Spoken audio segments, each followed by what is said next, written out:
Yo les gars, j'espère que vous allez bien, j'espère que vous passez ou que vous avez passé une très très bonne journée. Aujourd'hui, on va parler d'un sujet qui est partout en ce moment. C'est le sujet, hein, un des sujets les plus brûlants du moment. Bien évidemment, c'est l'affaire P. Diddy. Alors, il y a déjà beaucoup de vidéos qui sont sorties sur ce scandale. Il y a eu des débriefings, des explications. Moi, je suis pas là pour ça, ok? Moi, c'est pas ce qui m'intéresse. Moi, en fait, ce qui m'intéresse aujourd'hui, c'est vraiment voir cette histoire-là du point de vue comment dire, de tout ce qu'on fait sur cette chaîne, ok? Donc, c'est-à-dire tout ce qui est relations hommes-femmes, tout ce qui est développement personnel, etc., en tant qu'homme, ok?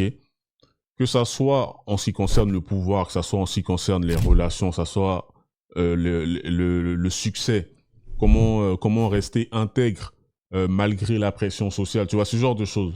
Je pense que le cas de P. Diddy, là, ça résume beaucoup de ces choses que je viens juste de citer, en fait, ok? Donc, là, je pense clairement que c'est une occasion pour tirer des leçons de notre propre développement personnel, donc rester jusqu'à la fin, surtout à la fin, je vais rajouter un petit bonus. Hein, je pense que ça va parler à beaucoup de gens. Donc, qui dit P. Diddy dit Bad Boys. Hein, donc, Bad Boys Records. Donc, il y a un jeu de mots. Je pense que vous voyez déjà où je me dirige. En tout cas, j'espère. Première chose dont on va parler, c'est le pouvoir et la responsabilité. Quand on parle de célébrité et de pouvoir, il y a une chose que beaucoup de gens ont tendance à oublier, et c'est qui avait dit ça? C'est le grand-père de Peter Parker dans Spider-Man. Il a dit quoi? Avec un grand pouvoir vient une grande responsabilité. Si quelque chose comme ça, si mes souvenirs sont bons, dites-moi. Mais le fait que tu sois capable de le battre ne te donne pas le droit de le faire. Ne l'oublie pas, un grand pouvoir implique de grandes responsabilités. Ça fait tellement longtemps. On a vieilli, on a de la barbe blanche, etc. Ce genre de choses. P. Diddy, en fait, c'est un exemple parfait de comment est-ce que le pouvoir peut réussir à te corrompre si tu fais pas gaffe, si t'es pas vigilant. Ok? Quand tu arrives à un certain niveau de succès, tu te retrouves, tu te retrouves entouré de personnes qui vont passer leur temps à te flatter, qui vont passer leur temps à toujours te dire oui, qui vont toujours aller dans ton sens en fait, tu vois. Donc du coup, ça devient beaucoup plus facile, c'est plus simple, hein, de perdre pied, de perdre, comment dire, t'es plus du tout connecté à la réalité en fait, tu vois. Et c'est là où il faut être le plus vigilant. Bien évidemment, la majorité d'entre nous ici, voire presque nous tous ici, ne sommes pas des superstars, donc on a tous un certain pouvoir, en tout cas je l'espère dans nos vies, que ça soit au niveau du travail, que ça soit au niveau de nos relations ou même dans notre cercle social, on possède un certain pouvoir. Maintenant, le truc c'est quoi? C'est que ce pouvoir-là, il faut faire en sorte de l'utiliser pour quelque chose que vous jugez bien. Ok? Là, je reste dans un truc très manichéen. Je fais exprès. Je reste dans un truc très manichéen, c'est-à-dire le bien et le mal. Après, voilà, on a tous notre définition du bien et du mal, mais je pense que la majorité d'entre nous, on arrive à s'accorder sur une définition universelle. Et en fait, pourquoi? Parce que si tu fais pas gaffe, tu commences à te retrouver dans des situations où tu fais plein de choses pour faire quoi? Pour satisfaire ton ego. L'ego. Dès que tu commences à avoir du pouvoir, ah, là maintenant, il y a une certaine partie de toi qui ressort. Les gens disent, ah non, maintenant qu'il a de l'argent, il a du pouvoir, il a changé. Il y a d'autres qui disent, non, il était déjà comme ça avant. C'est juste que maintenant, c'est ressorti. Vous avez déjà entendu ce genre de choses. Ok. Donc, les gars, ça fait partie des choses dont je parle beaucoup sur cette chaîne. Il faut apprendre à se contrôler. Il faut apprendre à faire gaffe. Ok? Pour moi, la vraie force pour moi, c'est de réussir justement à maîtriser ses pulsions. Tu peux pas tout contrôler. On est des êtres humains, nous sommes des êtres humains. Tu peux pas tout contrôler. Je vais pas venir m'asseoir ici en disant ouais les mecs, devenons tous des bouddhas. Ah toi t'arrives pas à te contrôler, putain t'es vraiment une grosse M. Non non non non, c'est ça c'est faux. Hein, on a tous des vices, on a moi je vous ai déjà dit, je suis accro au sucre. J'ai un problème avec le sucre, j'ai tout le temps les yeux rouges parce que je passe mon temps à consommer du sucre matin, midi, soir. Non, je ne consomme pas de produits illicites. Je viens déjà à le dire. Tu vois. Donc la force, la clé, pour moi, c'est justement réussir à maîtriser ces choses-là, réussir à avoir un minimum de contrôle là-dessus.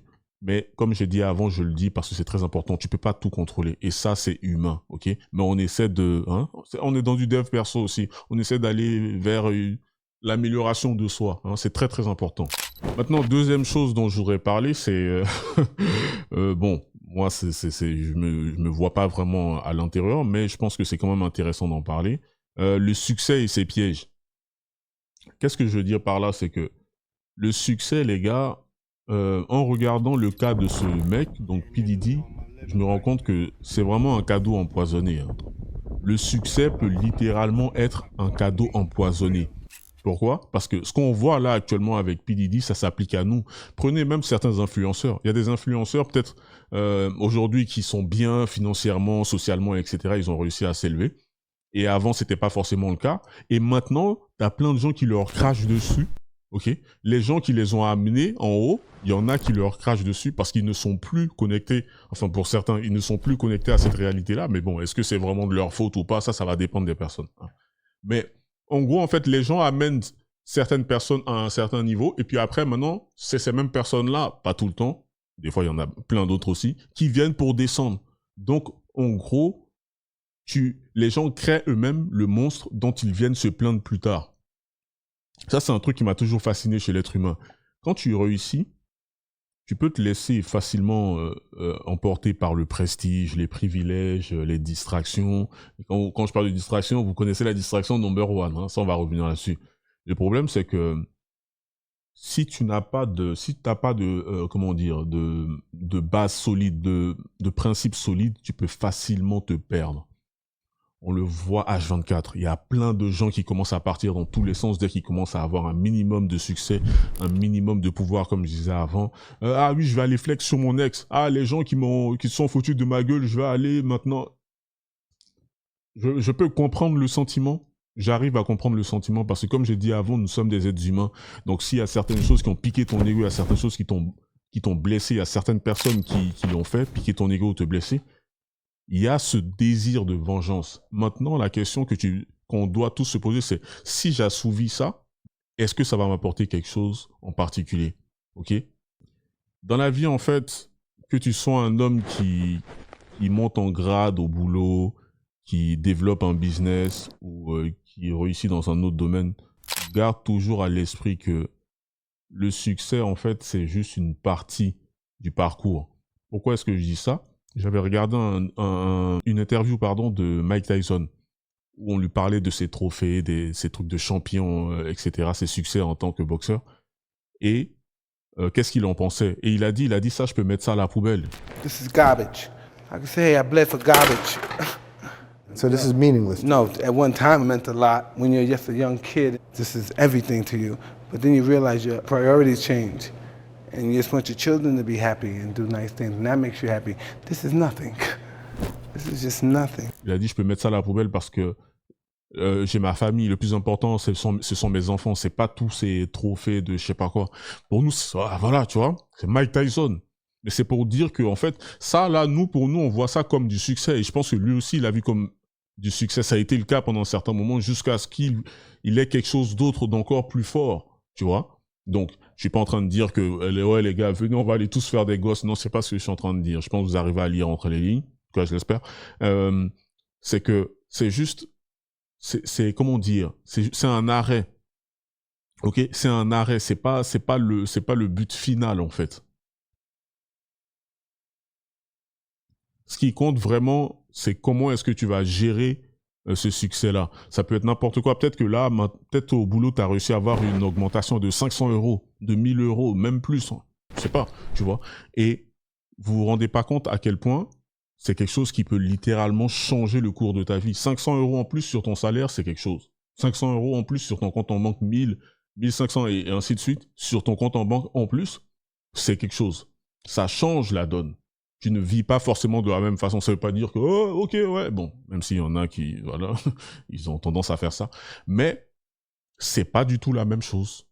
Il y a certaines choses que tu pourras te permettre parce que tu sais que tu as un peu plus de moyens. Tu vois ce que je veux dire? Donc, pour moi, d'après moi, en fait, du haut de mes 35 ans, ça c'est un truc que j'ai compris, c'est que c'est beaucoup plus facile de tomber dans ces excès. C'est beaucoup plus simple de... Tu vois, une fois, j'avais donné l'exemple comme ça en disant, je peux aller sur Instagram, DM 100 meufs ou je sais pas. Après, il faut avoir le temps aussi. Hein. Putain, il faut avoir l'énergie. Mais bon, il y a des gens qui l'ont, apparemment. Je peux DM v'là des meufs et à l'intérieur, il y en a une où ça va marcher. Tu vois ce que je veux dire? Donc, c'est beaucoup plus facile de faire ça. C'est beaucoup plus facile d'être là en train de simper, d'être là en train de courir derrière des meufs matin, midi, soir et tu t'en bats les couilles. C'est beaucoup plus simple. L'inverse est plus difficile. Ne pas être en train de simper, ne pas être en train de se vendre à perte, de se bicrave à perte, comme dit Lu Bâtiment, ce genre de choses, c'est ça la difficulté. Maintenant, à vous de voir. Moi, je suis personne pour juger. Est-ce que vous voulez jouer en mode facile ou est-ce que vous voulez jouer en mode difficile? Sachant qu'il y a un des deux, on connaît déjà le résultat. Et je pense que dans les vidéos que je fais, que ça soit sur ma chaîne ou même que vous voyez dans d'autres chaînes, vous connaissez déjà aussi les résultats du mode facile. Donc, le choix, il est vôtre. Maintenant, un autre truc aussi, par rapport à toute cette histoire de notre, j'allais dire notre ami, mais là, sur le coup, là, on n'est pas ensemble, on n'est pas amis, là. C'est tout ce qui est relations toxiques. Alors, il y a plein de gens, j'ai déjà entendu ça, il y a plein de gens qui disent « Ah ouais, mais moi, les relations normales, j'y arrive pas, j'aime bien quand il y a du piment. » La plupart du temps, quand les gens disent « J'aime bien quand il y a du piment », je comprends ce que vous voulez dire, mais il y a piment et il y a piment. Hein. Il y en a, ce que vous recherchez, c'est ce qu'on appelle des relations toxiques. C'est littéralement la définition des relations toxiques. L'affaire de P. Diddy, là, ça montre aussi justement que les relations peuvent être destructrices si elles ne sont pas basées sur des fondations qui sont solides. Ok? Les relations toxiques, que ça soit amoureux ou que ça soit, amical, gros, ça peut te détruire de l'intérieur sans même que tu t'en rendes compte. On parle de quoi? On parle de manipulation, abus, manque de respect. Ça c'est le mot en anglais, le gaslighting. Si quelqu'un peut donner une meilleure définition en français, ça va m'aider. Mais en gros, tu vas faire culpabiliser, faire en sorte que l'autre personne commence à culpabiliser où elle se pose des questions sur elle, c'est elle qui se remet en question alors que c'est toi le fautif. C'est des choses comme ça. Les gars, si je peux vous donner un conseil, s'il vous plaît, quand vous vous retrouvez dans ce genre de situation, où vous retrouvez ces différents signes que je viens de donner là, coupez court et barrez-vous en fait.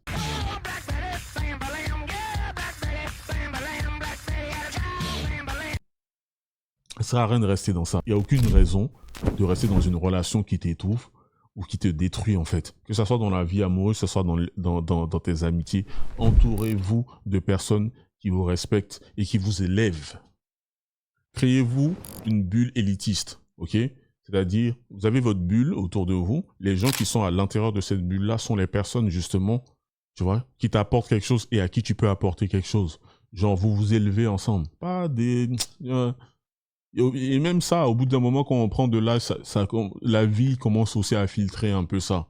Il y en a, je vois, vous voulez quand même, vous vous battez, vous voulez à tout prix. Ouais, mais ils se foutent de moi, mais je sais pas trop. Ouais, mais quand je suis dans le groupe, ils passent leur temps à se moquer de moi, ou c'est moi qui suis toujours en retard comment dire, non, c'est moi qu'on prévient jamais pour les soirées, ou qu'on prévient en retard, c'est des trucs. Non, frérot, ça veut dire que, tu vois, ça veut dire que ta place n'est pas avec ces personnes-là.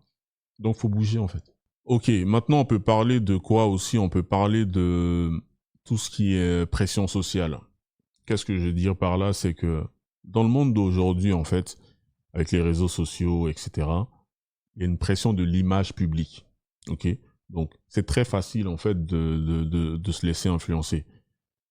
Des gars comme P. Diddy, c'est des gars, en fait, qui sont dans des positions où il y a une pression constante, où tu dois tout le temps être à la hauteur, en fait. Tu vois, tu as une image publique, tu dois être à la hauteur de cette image publique. Le gars, on lui a remis les clés de la ville de New York il y a pas longtemps. Quand je dis j'ai dit New York, hein. J'ai pas dit, tu vois, j'ai pas dit Garges-les-Gonesse ou je sais pas quoi. Non, la ville de New York, on lui a remis les clés de la ville pour dire que ah non, toi, cette ville-là, vraiment, ça t'appartient. Même si on lui a retiré pour ces raisons-là, pour les raisons que vous connaissez. Mais il y a vraiment cette pression-là de ton image publique, en fait, et c'est un problème auquel beaucoup d'hommes sont confrontés, même si ils ne sont pas des célébrités. Moi, je suis même pas une célébrité, gros. Je suis en plein dedans. Pourquoi? Ben, déjà parce qu'il y a ma tête sur Internet, mais même que ça soit au boulot, que ça soit à travers tes potes ou dans ta famille, etc. Combien d'entre vous m'écrivent combien de personnes m'écrivent sur Instagram pour me parler de ce genre d'histoire? Où ils ressentent justement, tu vois ce que je veux dire, cette pression. Frérot, moi j'ai une chose à te dire, c'est que c'est loin d'être simple, c'est loin d'être facile. Réussir à rester intègre aujourd'hui en 2024, là, mec, c'est une dinguerie. C'est pour ça que j'arrête pas de le dire. Je saoule les gens avec ça, mais c'est réel. Au début, moi aussi, quand d'autres personnes m'en parlaient, les anciens, ils disaient ça, ils me saoulaient, mais je me suis rendu compte qu'en fait, ils avaient raison, en tout cas sur ça. Vous devez avoir des objectifs. Tu dois avoir des objectifs, tu dois savoir qui tu es vraiment. Beaucoup d'entre vous, vous connaissez même pas. Vous connaissez pas. Vous connaissez par les autres, à travers les autres. Vous vivez par procuration. Vous vivez à travers les autres. Ça fait pas de sens. Apprends à te connaître. Qu'est-ce que ça veut dire? Ça veut dire qu'il y a un moment où tu dois passer du temps avec toi-même, même si tu trouves ça désagréable. Pourquoi est-ce que... Si tu trouves ça désagréable, ça te donne déjà une information. Pourquoi est-ce que tu trouves ça désagréable? Ok, fouille de ce côté-là, et ainsi de suite, et ainsi de suite. C'est comme ça qu'on apprend à se connaître. Ne laissez pas la société ou, vos amis, ou, les attentes extérieures vous dicter comment est-ce que vous devez vivre votre vie. Non, non, non, non, non. Ça, là, parce qu'aujourd'hui, on fait plus ça. Enfin, aujourd'hui, on ne devrait plus faire ça. Tu vois, tu peux écouter l'avis des gens, ok, intéressant, voilà. Après, maintenant, la décision finale doit te venir à toi. Hein? C'est pas à quelqu'un d'autre de venir dire, ah ouais, moi, je trouve que tu devrais faire ça. Non, non, non, ça, c'est pas un conseil, ça. Un vrai conseil, c'est, ok, est-ce que tu as déjà pensé à telle chose ou est-ce que tu as déjà vu les choses sous tel angle? Là, c'est différent. Quand quelqu'un vient et veut t'imposer une façon de penser, non, là... si tu acceptes ou si tu rentres dedans, ça veut dire que tu n'as pas de personnalité. Tu n'as pas de personnalité et là, du coup, tu vas te faire bouffer tout cru, en fait. Donc, la clé, en fait, les gars, c'est de rester le plus fidèle possible à ses valeurs, peu importe la pression. Plus vous serez clair avec vous-même, moins vous serez vulnérable aux influences extérieures. C'est comme ça. Maintenant, avant-dernier point... Cette histoire-là, j'ai regardé plein de vidéos là-dessus, hein, et des vidéos très très intéressantes, surtout Stevie. Stevie, je sais même pas comment ça se fait que ce gars n'ait pas 1 million, voire plus d'abonnés. Ça c'est encore autre chose. Mais j'ai regardé beaucoup de vidéos sur son cas, et moi je suis pas là pour dire « Ah ouais, non, lui, il faut ceci, cela ». Chacun fait un truc, tu vois. Chacun va tirer ses propres conclusions, etc. Les dingueries qu'il a faites qui sont illégales au niveau de la loi, bon, tonton, c'est la loi, il faut payer. Tu peux pas te lever là comme ça et puis aller détruire la vie d'autrui. Donc ça c'est encore autre chose. Là, je m'égare un petit peu. Là où je veux en venir, c'est que tout le monde fait des erreurs. On fait tous des erreurs. Attention, attention, faites gaffe parce que là, je sais qu'il y en a qui sont en train de déjà se dire oh, on le voit venir là, il veut prendre la défense. Non, non, pas du tout, rien à voir. Moi, j'utilise vraiment son cas pour faire un parallèle avec nous autres ici, comment dire, humains normaux, hein, qui ne sommes pas des célébrités, etc. Donc, tout le monde fait des erreurs. Donc, P. Diddy ne fait pas exception, en fait. Mais ce qui compte vraiment, en fait, c'est lorsque tu fais ces erreurs-là, qu'est-ce que tu fais par la suite? Ce qui importe vraiment, c'est comment est-ce que tu te relèves après ces erreurs, si tu te relèves, en fait, tu vois. Ce qui est très important, d'après moi, c'est reconnaître ses fautes, apprendre de ses erreurs, prendre justement des mesures pour pouvoir s'améliorer, parce que c'est de ça que moi je parle ici, hein. Pour ceux qui n'avaient pas encore compris. Que tu sois au sommet, que tu sois au bas de l'échelle, il y a toujours une chance de changer et de devenir ce qu'on appelle une meilleure version de toi-même, tu vois. Si tu as fait des erreurs dans ta vie, frère, ne laisse pas ces erreurs-là définir qui tu es. Ce qui compte vraiment, c'est ce que tu fais après. Beaucoup d'entre nous, on se trompe. Faire des erreurs, gros, c'est littéralement humain. Ok?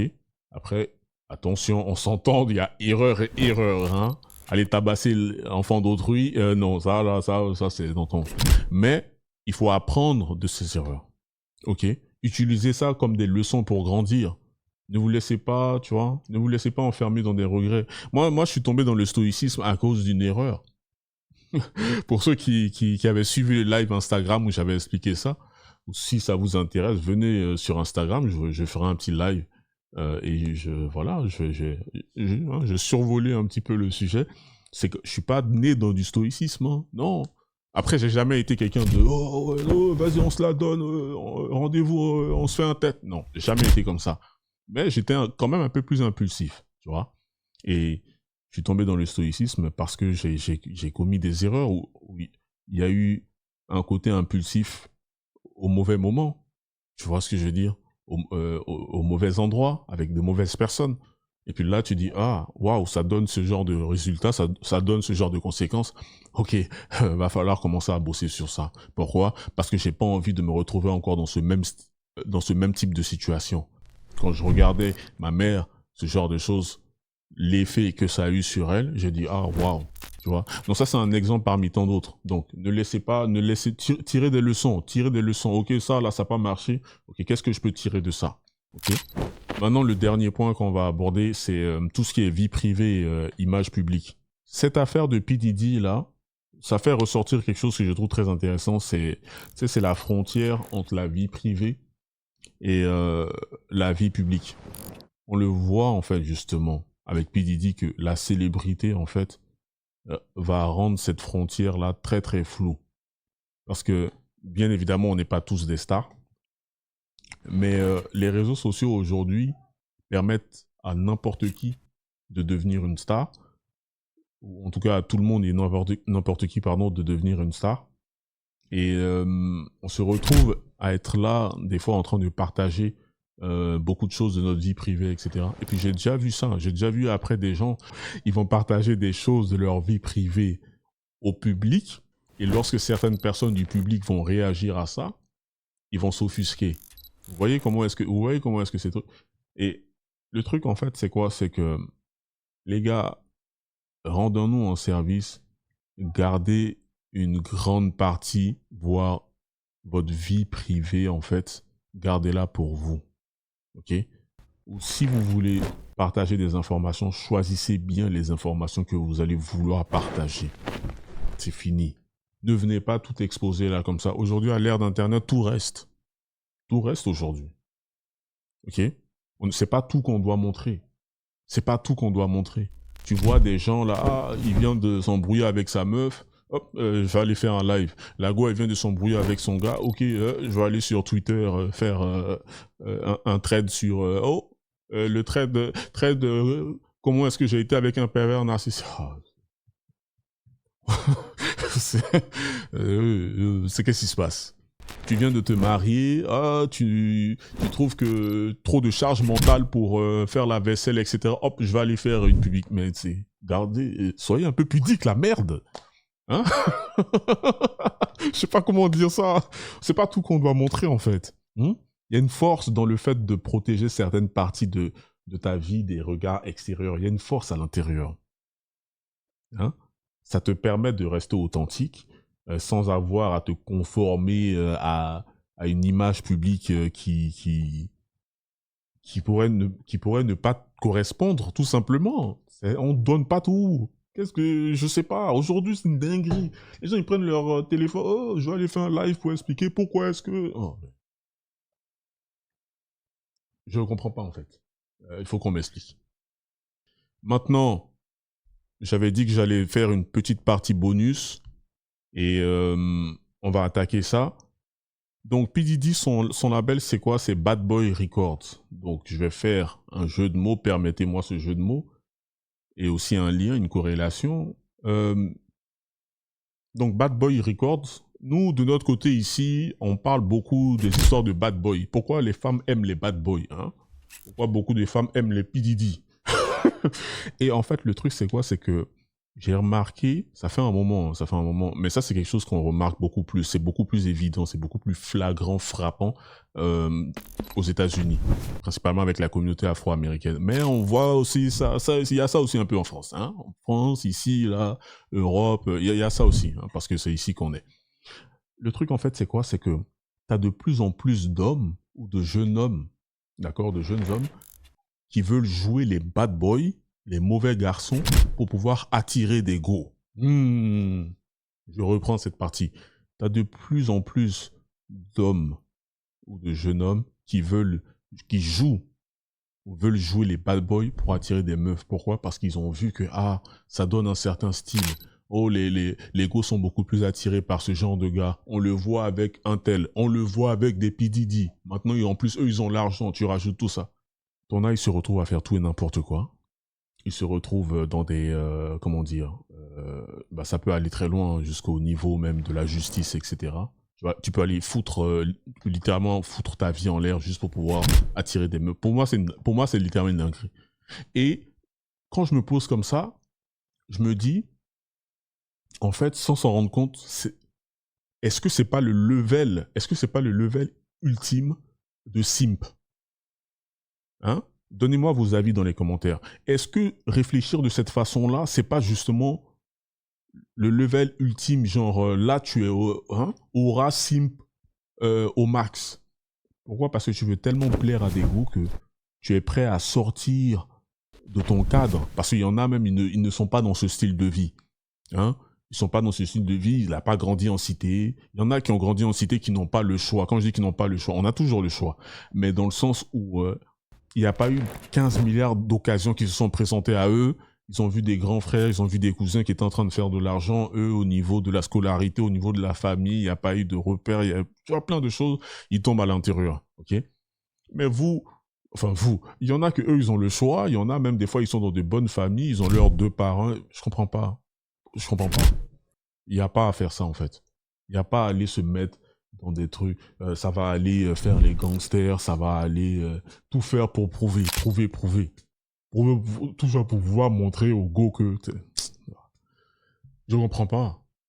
Ce sujet-là, je peux faire une longue vidéo sur ça. Je peux faire un podcast entier. Même un live qui peut durer 5 heures sur ça. Tellement il y a des choses à dire.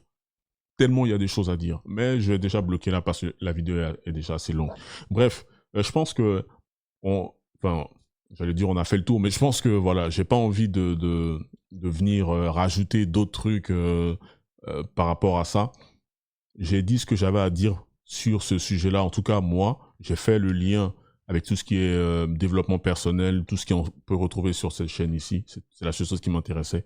Il y a d'autres vidéos, où, comme j'ai dit avant, où ça traite du sujet au niveau de la justice, au niveau légal, tout ce genre de choses. Moi, ça m'intéresse pas. Moi, je reste dans une certaine chose, ce que je veux dire. Donc, dites-moi ce que vous en pensez. Ceux qui ne sont pas encore abonnés, n'hésitez pas à le faire. Prenez soin de vous, comme d'habitude. Restez sur vos gardes. Peace.